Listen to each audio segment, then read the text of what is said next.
Guest will join us on the Shell Pennzoil Performance Line. Mike Golic Jr., Trey Wingo here. Jason Fitz sprinkled in, I believe, for your audio entertainment. And let me just get this off my chest. I'm over it. Are you, though? No. Are you? No, not even remotely. You know what? I'd be worried if you Damn were. it!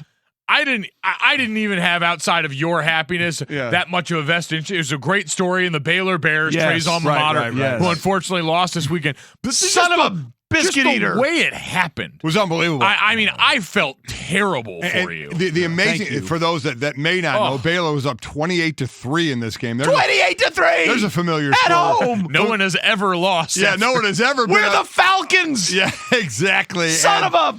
Oklahoma came back to win that game 34-31. And what the amazing part about that is, obviously, we're going to get to that way later. Is they're going to play together again in a couple of weeks. Right. And we have no idea what team does what. I mean, it's just so that was your Saturday. Yeah. I'm sure you're really not over it, but boy, oh boy, I can honestly say we don't have enough time for all the content in this show today. No, we don't. We've got a lot to get to. We've got some great guests coming up for you this morning. We'll have Mike Tannenbaum, our front office insider. What will we talk to him about? I don't know, maybe a workout that didn't happen and then did happen in different parts of the state of Georgia. We got Joe Tessitore, Monday Night Football. Huge one in Mexico City tonight as the Chargers take on Hall of Famer Patrick Mahomes and the Kansas City Chiefs. Tim Hasselbeck will be here. Stephen A. Smith will join us as well, as will our senior NFL insider, Mortensen. Chris Mortensen will join us as well. But we start with the Sunday night game. And apparently, we all needed to just back off because the Rams did have a plan for Todd Gurley. Unleash him in Week 11 because Todd Gurley was featured last night in part out of necessity because Cooper Kupp was the only wide receiver available to them. That was their plan all along. We're going to nurse Todd Gurley along throughout the entire year, and then Week 11 against the Bears, unleash the hounds, and that's exactly what they did with Gurley. God, what an ugly game this was. Yes, it was. Holy smokes. And you're right. It turned into a running game, 34 rushes against 18 passes for the Rams. Gurley gains just under 100 yards, 97 yards. This was their plan all along, to run a lot and to continue to run. And even by that standard, they didn't run nearly as many plays as the Chicago Bears did. And the Chicago Bears ran 74 plays. The Rams ran 52. Couple of fumbles. The Bears had every opportunity. It was about as ugly as can be for the Bears. And the Rams, even though it was an ugly win, it doesn't matter in the NFL like it does in college. And they still find themselves now at, 6-4, one game out of the wild cards. Because you look at the NFC, the last wild card spot right now is an 8-3 record, and that's the Minnesota Vikings, who had to come back from being down 20 to the Denver Broncos. It's a little different, obviously, in the AFC, but the NFC, that is your sixth-place team right now, sitting at 8-3. So a big win. I don't think the Rams are going to make the playoffs, in all honesty, but they are within shouting distance of one game away from that right now. Yeah, that's all you can ask to keep yourself in the fight right now. But you're right, between some of their weapons being hurt, we know Brandon Cooks, we saw him on the sideline in street clothes. At least they figured out how to throw to Cooper Kupp last night. That happened a couple times after the Ofer performance last week, but it still seems like a group that's out of sorts. And again, you account for the fact that it is a Bears defense that we know has quality parts, but this was an ugly eyesore of a football game that we thought it was going to be going into it, and it lived up to that billing in almost every sense, including the way it ended. Exactly right. So Gurley, for those that don't know, had 133 all-purpose yards and 28 touches, both season highs. He also had 97 rushing yards. But it was pretty clear from their first drive. By the way, the first two drives the Rams ended in turnovers. Yeah. And the Bears' first two drives ended in missed kicks because Bears kickers are cursed forever. Let's just understand that going forward. Man. There's no other explanation for it. But here's Sean McVay. Here's Sean McVay. That's his grandfather. Here's Sean McVay basically saying, yeah, Gurley was the focus, and he might be going forward. I think so. I think that's an ideal situation, Bill. But we'll continue to look at this film and we'll see how we want to put together our next game plan. But anytime you get Todd involved like that, it's usually always a good thing for our offense.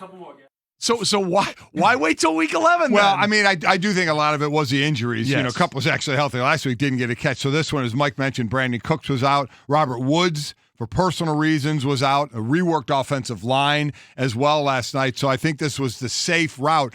And again, you're going against a team, quite honestly, where you don't have to score a lot of points to win. And they didn't. They scored 17 and still won by double digits because the Bears are just horrific on the offensive side of the ball. So that was the safe way. Try and control the clock. As I mentioned, even though they ran less plays, held the ball for 5 less minutes, run the ball, a simpler offense, because in all honesty, Goff doesn't look very good throwing the ball either. There were some ugly passes by both quarterbacks. My God, his first interception, or his interception was like, where are you going with that one? Just looked horrific. So they got to rely on Gurley, got to rely on the running game. We got to see, okay, there's Todd Gurley. Now, is he going to get 25 carries a game going out? I don't think so, because they're going to start to get the wide receivers back, and they're going to mix in the run and the pass. But this was a game where they did exactly what they needed to win. Play tighter coverage on the wide receivers for Chicago, because they do not throw the ball downfield, so you're not going to get many yards after the catch, and just run the ball and get yourself some points, and all you need is in the teens to beat the Bears at this point. Yeah, and so then there's the Bears, right? Because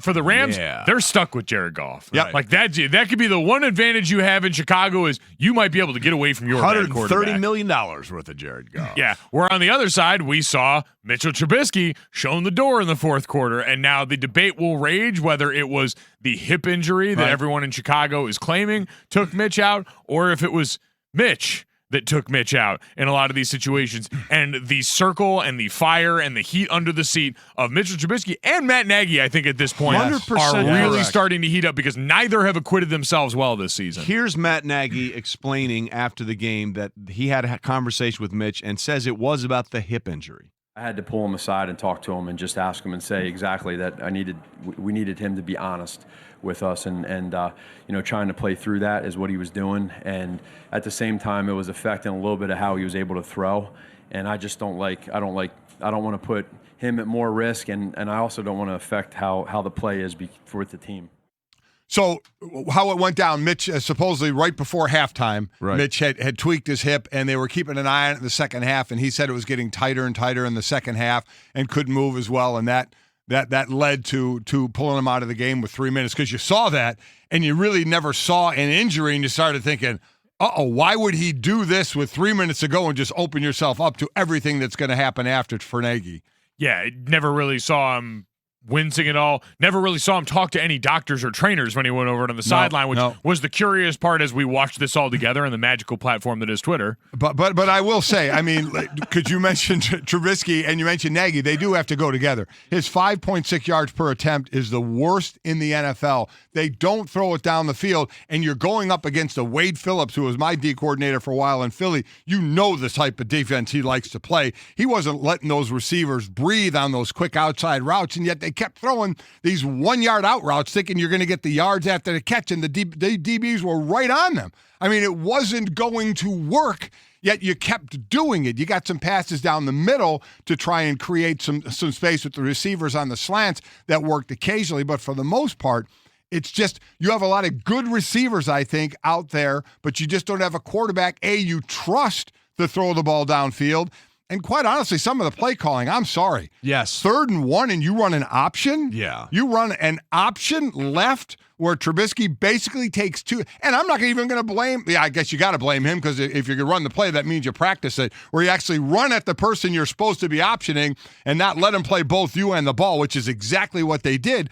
But, it's not like you were destroying the world running the ball, but you were getting enough occasionally on that. On a 3rd and 1 to run an option just blew my mind. Just run a play, move the sticks, man. Yeah. Just move the sticks. Go this way, not sideways, against a really, really fast defense. Well, by the way, Aaron Donald is just a wrecking ball again last night. The stats sometimes don't do him justice. Almost doesn't break stride. As an offensive lineman, you have to just be in fear all the time of that guy when he lines up on you. It's ridiculous. I'm afraid of him in this chair. Yes, because now. you have played against him. Yeah. Yes. I'd like to forget those days. Not great, Bob. Not great. By the way, you're right. It's a offensive package for this team, because once again, this was the 9th time in 10 games they failed to get 300 yards of offense, and they find a way to lose 17-7. And you have to wonder if they're going to go through the kicker carousel again.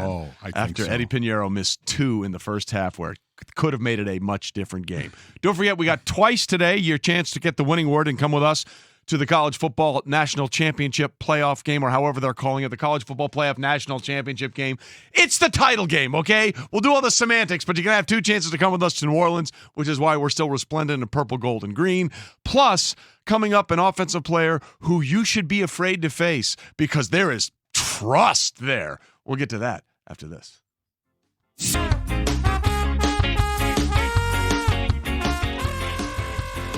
Golic and Wingo on ESPN Radio and ESPN2. I'm Jason Fitz. Let's get you caught up on some of what is trending from around the world of sports. And it starts with the Patriots last night. Patriots scored 17 unanswered. They beat the Eagles 17-10. Julian Edelman, 15-yard passing touchdown, 5 or 6 for 141, and 2 touchdowns passing in his career. So the secret is just let Julian Edelman throw. In the meantime, Tom Brady still had a good game, 26-47, 216 there. But no touchdowns, no interceptions. That's the third game this season without a touchdown passing. Carson Wentz, frustrating for some Eagles fans, an up and down performance there. But the Patriots get the 17-10 win after scoring 17 unanswered. I can't get the machine to give me the little bub sound, so I'm just going to go on. The next game, 49ers win over the Cardinals, is a worst-case scenario for Caesars. I don't know if you guys saw this, but the 49ers beat the Cardinals 36-26. If you're just paying attention to the box score, that's fine. But the last play of the game was significant. Jeff Wilson Jr. caught a slant from Jimmy G, took it 25 yards for the lead with 31 seconds left. Then Cardinals' Keyshawn Johnson fumbled on the next drive. 49ers get the ball back. On the last play, there's a fumble that the 49ers pick up and run back in for the touchdown. That's significant because they were 10-point favorites. So for Caesars, a worst-case scenario, we needed the Cardinals to lose by more than 10 since no parlays lost, and Arizona backers at more than 10 didn't lose. So ESPN looks at this, talking to Vegas, absolute worst-case scenario for the 49ers. And then the last, Lamar Jackson and the Ravens dominate the battle of MVP candidates. Can't get the little sound effect to work. The Ravens win 41-7. Thank you. Well done. At the end of the day, Mark Ingram, by the way, fantastic introduction of Lamar Jackson. But this game was about Lamar, the MVP, coming out and doing what is now par for the course for the Ravens, kicking the snot out of other football teams that we think are really good. Gentlemen, that's what's trending. I'll work on fancy sound effects for the next one. What's Trending is brought to you by Dodge. Get $10 off for each horsepower of your new car with Dodge Power Dollars. So buy a Dodge SRT Hellcat Red-Eye and receive an almost $8,000 cash. I was wondering where you guys were on that. Sorry, I was there. I was there. And there it is. Me, not now. Back. Oh, come on. There you go. Not now, Fitzy. Not now. Hellcat. Yeah. Not today, Satan. Not today. Get behind me, Fitzy. All right, Golic and Wingo with you, presented by Progressive Insurance. Our phone guests join us on the Shell Pennzoil Performance Line. It's time for Straight Talk, brought to you by Straight Talk Wireless. And just before we do anything, before we even decide to go down this road or have any sort of conversation, if you haven't heard it, you just need to hear how Ravens running back Mark Ingram introduced Lamar Jackson to the post-game press conference. You want to talk about love for your teammate, love for a guy that you believe is helping you do good things? Listen to Mark Ingram. Now I would just like to introduce y'all to the man, the myth, the legend, the MVP front runner. If anybody else got to say something different about that, then come see me. I'm right here in B-More outside the bank. If you got an issue with that, come see me. I'm about that. Big trust. Woo woo. Lamar Jackson in the flesh. Yes, sir. Big trust. New Era 8 apparel. Everything about that is fantastic. I listen, honestly, the show would be better if we just played that for 4 hours. Big trust. I think they're all having a ball out there in Baltimore. I did a couple of off-season stints with the New Orleans Saints, as we've talked about here before, and I could say pound for pound, there might not be a better, funnier person to have in a locker room with you than Mark Ingram. And in the real sense, from Lamar Jackson and his development standpoint, to have a veteran player like Mark in that backfield who can help with so many of the growing pains that come with being a young player in this league in general, one who has spent time around a future Hall of Famer in Drew Brees, comes with the pedigree he does. What a perfect backfield mate, and a guy who has thrived in a lot of different ways on the field for this Baltimore Ravens team. They rushed for 263. They're doing college rushing. Yeah. I mean, it was is what they're doing. And for those with Lamar Jackson, it was a few categories, right? When he came in, it was like there was he needs to change positions, like our used to be our compatriot here, Bill Pauline, who's come out and said I was wrong about that. Yes, he was. There were probably more in that camp than in the camp all the way on the other side of he's going to be a star. And then there was everything in the middle, kind of probably where we all fell. man, what an athlete. Not sure how he's going to pass. Got to kind of wait and see. Well, I think we've all waited and seen enough. John Harbaugh is just kicking back with a stogie if he smokes him with his feet up and saying, you know what? We know how to use the guy, and that's let him do what he does, and he is proving he can throw the ball better and better. Yeah. As the weeks go on, and he's more confident doing it, and it is unbelievable. They are bludgeoning teams. And by running the ball, controlling the ball 13 minutes more, running the ball, they are bludgeoning teams. It is ridiculous what's going on. Listen, he was 17 of 24, but he started 1 for 6 in this game, then reeled off 13 straight completions. Listen, you can have all, and I'm here for it, you can have all the questions about whether or not over a 4 or 5 year period this is going to work, because at the end of the day, even Michael Vick broke his leg, in a preseason game. Right. So that's a legitimate concern, but the other thing that is legitimate is it is working the way they are using Lamar Jackson, and it is working in a way that is giving 31 other teams problems. Big trust right now in what Lamar Jackson is doing. Yeah, I anyone who saw him in college, this isn't all that surprising. You're right. It's not surprising in what he's doing, but it is surprising that it's being this effective in the NFL. I mean, you know what? That's like saying the same way we doubted Deshaun Watson then, because Deshaun Watson did the same thing in college that he's doing now. Lamar Jackson did the same thing in college that he's doing now. Both of them translated in ways that had doubters. Now, Deshaun Watson had his doubters because he had a large sample size. He threw a few too many red zone interceptions. All these things that, again, when we see more of quarterbacks in college, we tend to judge them more harshly than the guys we probably should, who we have smaller sample sizes on. The one thing I will say is I thought Deshaun Watson was going to be a really good quarterback, and he was even doing it sooner than I thought.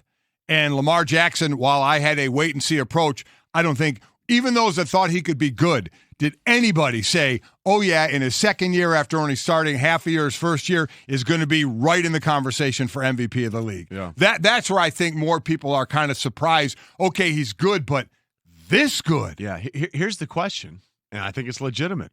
Are the Ravens the best team in football right now? You know what? You and Fitzy have your rankings on Wednesday, and I was going to come here and say, I don't know how you cannot have them number one. It's hard not to look at them. And honestly, it's hard not to look at them at that point. The biggest reason I'd have them in number one is what that defense did to Houston yesterday. Because exactly we went into this game saying these are both bad, not just they're pretty bad defenses for the most part coming into this statistically. And that Ravens pass rush got after. And this was Titus Howard was back for Houston on that line. It wasn't like they were depleted up front. 6 sacks yesterday for that group against one of the other better offenses in the league. They made them look JV on offense for Houston. And the other thing which was remarkable about this game, which sort of gets lost in the Lamar Jackson situation and everything else they were doing, this was the first game of Deshaun Watson's public career where he lost by more than one possession. Every game he started in the NFL and every game he started in Clemson, it was always 8 points or less. In a game that they lost. I can't even believe that stat when I saw you tweet that. And I'm like, that can't be right. Yeah, that can't be every single game. Yeah, it blows my mind. I mean, in a loss. I mean, they've obviously blown out. But I mean, in a loss, he's never been blown out. He's never been blown out before what we saw and they just got blown out. Jason, are you going to have him number one? Is Baltimore going to be number one? Yeah, I mean, Baltimore has to be number one. They've earned every. Especially Jason, have you learned nothing? Say we'll find out Wednesday. No. The spoiler way too the obvious. Mystery will be on the rest of the list. But my God, I mean, when you've beaten the teams that they've beaten over the last 4 weeks, there's no reason they wait till you see who's at number 2, though. Yeah, there you go. I'll say this. Who's at 3F. At this point where they are. The Raiders at 3F and go ahead. We know the Russell Wilsons and Pat Mahomes when he's healthy. There are 3 quarterbacks right now that I'm just wowing about. Lamar Jackson, Dak Prescott. Thank you. Put some respect behind that name. Kyler Murray. Yeah. Now, he's not throwing for a ton of yards, but he throws the ball very, very, almost 65% completion. They finally let him run yesterday, too. They did. Man. They're opening that up. Man, those 3 guys are really, really getting the job done. You are exactly right. We'll talk more about Dak a little bit later, and that is Straight Talk, brought to you by Straight Talk Wireless, everything for less, only at Walmart. So it's pretty clear that Mark Ingram and the Ravens have big trust in Lamar Jackson. Mm-hmm. Trust is also a big issue for another quarterback, except there ain't no big trust at all. We'll get to all of that after this. All right, make sure you tune into our new favorite TV show, that's Fansville, presented by Dr. Pepper, airing every Saturday throughout the college football season. during the commercials in Fansville. Dr. Pepper delivers that tour de force performance alongside some legendary college football guys like Brian Bosworth and Eddie George. Critics are saying it's good, it's fantastic, and is anyone else thirsty? And the best thing since Diet Dr. Pepper and Dr. Pepper Cherry. Get to your local store today and grab some delicious, ice-cold Dr. Pepper, the official drink of Fansville. Back after this, Golic and Wingo.